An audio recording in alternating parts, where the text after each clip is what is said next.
Okay, so over here the problem tells me that k is greater than 0 but less than 1. And it's asking me out of these Roman numerals which of the following must be true. And now I know that k, if it's greater than 0 but less than 1, that means it has to be a decimal number. So it has to be somewhere between for simplification purposes, like 0.5, 0.7, 0.8. Any of those numbers could be possible values of k. And what I have to try to do is see which of these would give me the right answer. One thing to keep in mind is on the SAT, this particular question will most likely be in the no calculator section. So they will not allow to use the calculator for this section, which makes it slightly tougher because we do have to do a lot of decimal calculations by paper or by hand. So what I'm going to do is, to start off, I'll pretend as if k is, let's make k 0.5 to start off with. I like to try it out with a couple of different numbers. So if I make k 0.5, let's work with Roman numeral 1. Roman numeral 1 is saying 2 times 0.5 is greater than 0.5 because the value of k is 0.5. So now 0.5 times 2 is 1 because I'm just taking twice of 0.5, which will be 1. And now is 1 greater than 0.5? It is. And if I think about this one logically at the same time, is if I make k, no matter what number I make it, let's say if I make it 0.7. If I make it 0.7, twice of 0.7 is double of 0.7, which will be 1.4, and 1.4 will be greater than the original, which is 0.7. So I can fairly confidently say no matter what I make for k, this one will work out just because twice of a decimal number will be greater than the original. Now let's hop over to Roman numeral 2. So again, I'm going to work with k is 0.5, so this will be 0.5 squared, which is greater than 0.5. Now, this is where it gets a little bit tricky. There's a rule to remember about decimals. So 0.5 squared is the same thing as 0.5 times 0.5. When you multiply two decimal numbers, it's always smaller than the original. So if I do 0.5 times 0.5, the answer here is going to be smaller than 0.5. And now if I bring it up here, 0.5 times 0.5. When you multiply decimal numbers, ignore the decimal places. So let's just do 5 times 5, which is 25. And then count the number of decimal places. You have one here for a total of 2. So then move your decimal place over twice. So 0.5 times 0.5 is actually 0.25, which is lower than 0.5.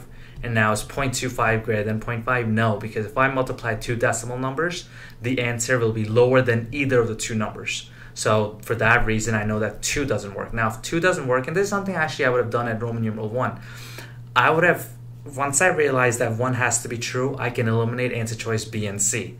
Now, if I eliminate B and C, I actually didn't even have to try out 2. Because if I eliminate B and C, I'm left with A and D. So the only one that I have left to try out is Roman numeral 3. Because if 3 is good, then D is my answer. But if 3 is not good, then A is my answer. So I really did not have to try out 2. But should have crossed out those answer choices earlier. So just keep that in mind. Now, k squared. I'm going to work with 0.5 again. 0.5 squared. Is that going to be greater than 0.5 cubed? So I'm going to rewrite this in just a longer version. So 0.5 squared is 0.5 times 0.5, which we already calculated is 0.25. And now, is that greater than 0.5? I don't know if I'll be able to fit this. 0.5 times 0.5 times 0.5. I got it. Okay. A little bit messy, but that's 0.5 cubed is just 0.5 times 0.5, which we know is 0.25. Let me bring it up here. Let me erase this. And again, the reason I'm doing this by hand is because they're not going to give you a calculator for this section. So if you have a calculator, don't cheat, because on the SAT, you won't be able to. So 0.5 times 0.5 times 0.5. And I know that 0.5 times 0.5 is 0.25. So I'm left with 0.25 times 0.5. Now remember what I said my rule was earlier, that if you multiply two decimal numbers, the result is always going to be lower than either of the numbers. So what that tells me is that the lower number is 0.25 here. My result is going to be lower than 0.25. So the number over here is going to be less than 0.25, which tells me that 3 has to be true. But I'll just do the math out for you over here too. So remember, a rule for multiplying decimal places, ignore the decimal places. So 25 times 5 is 125. And now 3 decimal places, 1, 2, 3. So I'll move the decimal place over 3 times, 1, 2, 3, which leaves me with 0.125. So 0.125, and I know that 0.25 is greater than 0.125, so that means that 3 has to be true as well. So 3 and 1. Now I've made up all these numbers, did this process out to really illustrate to you exactly what's happening. You could have, if you knew the rule that two decimal places multiplied will give you the result that's lower than either of two numbers, you could have also done it just looking at it logically. But I do recommend making up numbers just so you can have a higher chance of not making any careless mistakes. So the answer here should be D, 1 and 3.